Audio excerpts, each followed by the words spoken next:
The Digestive System by Haley Wingo.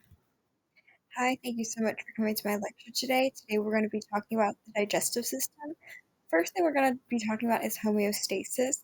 For living organisms, the digestive system is imperative for maintaining homeostasis. Homeostasis is the ability of an organism to maintain constant internal conditions. The digestive system maintains homeostasis by working to break down food for nutrients, energy, and fat storage. So, what is nutrients, energy, and fat storage made of? Nutrients, you're looking at your vitamin D's, you're looking at your vitamin C's, you're looking at those things your body needs for hair growth and all of those other nutrients. Energy, you're looking at your proteins and your starches and your carbohydrates, you're looking at breaking down those things for energy and fat storage. So, like throughout your body, you have fat storage that is healthy, that your body needs for protection, also for insulation, and also your body does use fat storage.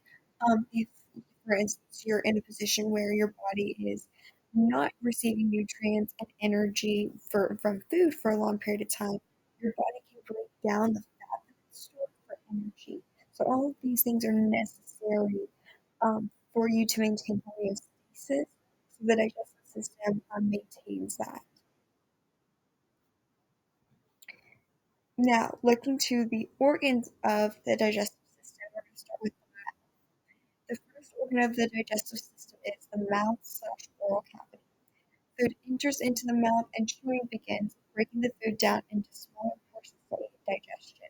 Saliva also is present in the mouth and begins to break down food through shifting the pH levels of fats and starches.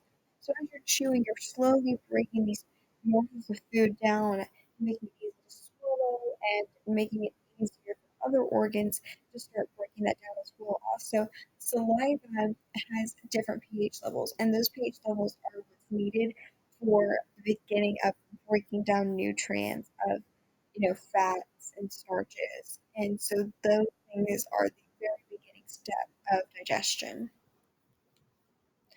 The next organ is the esophagus. So the esophagus is the second organ in the digestive system. This is joined to the mouth and leads down to the stomach. Once the organism swallows, the muscle of the esophagus pushes the food downwards. So this right here is the esophagus, and the esophagus is basically this long tube, and basically when you swallow, all the food's going to be traveled down there, and it's going to be pushed through a muscle contraction all the way down, just slowly pushing that food to the stomach area. And food is supposed to be going downwards. The next organ is the stomach. Once food is passed through the stomach, chemical digestion begins for proteins. This is due to an acid known as pepsin. Pepsin starts breaking down food by flexing the stomach to mix the acid and food particles into a substance known as chyme. This begins to enter the small intestine and small ventricles. So this is what the stomach looks like. This is really what you're talking about with the stomach. It's only one little portion of what we refer to as like your gut, and it's basically going to have this acid in there. That's the pepsin. And the pepsin is just dissolving and breaking that down slowly and churning and moving backwards and forth. That's why when you say your stomach is churning, that's where you get that name from. It's moving side to side, up and down, all that food's being mixed together. And then slowly release small portions uh, into the small intestine, not to overwhelm that small intestine. The next one is the small intestine. So the small intestine is where the breakdown of nutrients happens. When chyme enters this molded organ, the epithelial cell in the organ absorbs the nutrients and that begins to release into the bloodstream with the surface covered in villi to better enlarge the surface. And villi are basically these almost these darting, like these darting members throughout the small intestine, and basically those help the surface and also just by moving and helping with the flow of the chyme. And the pancreas, which is part of the small intestine, has a liquid in it, contains that neutralizes chyme chyme is extremely acidic, and that further breaks down nutrients.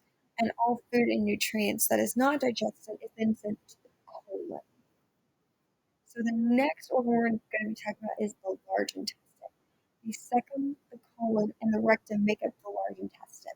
The second take the waste and put it into the colon, and then the colon extracts water and salt from the waste with the assistance of a bacteria present in the colon. Over time, from wave-like contractions, it moves the waste to the rectum to then be stored to slip to the anus for removal of waste from the body. So your body is going to receive from the small intestine, it's going to go to the second, and then it's going to move into the colon. The colon is going to extract all water and anything else. You don't, when you think about waste, it's not going to have water in it. So this is where this takes place, moving of water in the colon. And that will then be moved into the anus, and where the removal of waste will happen.